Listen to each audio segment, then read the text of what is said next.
These are so incredibly easy to do, and I'm gonna give you a little trick if I can find what I did with them. Here they are.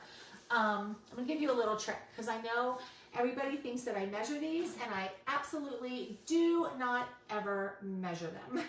ever. I freehand them, which is why sometimes they're a little crooked or they're a little wonky or whatever.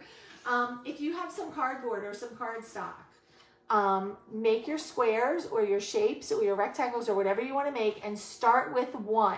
So for this particular layout, I literally put this right in the middle here and I drew my box. Okay, I drew my box around this. And from there, once you have one box drawn, you can just kind of go in and piece together the other ones. You can use a ruler to draw your lines. You can freehand them like I did, and they can be a little womp, but I like the look of this because it's just fun. Right now, I don't have to worry about, oh, I'm gonna write on it and mess up a perfect page. There's no such thing as perfect pages, so now you can definitely write on them.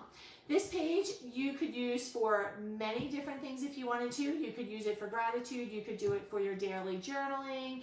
You could use this for your schedule if you wanted to, depending on how you want to do this. So I think I asked earlier in this group what you were going to use your journal project for. Do you use them for journaling? Do you use them for planning? Or do you use them for a combination? You can use this however you want to use it. This is really easy to do. I also just put a little bit of our paper at the bottom and one of the little stickers. Super cute page. So you can be really creative with these without having to use all of your supplies at once is what I'm trying to kind of show you here.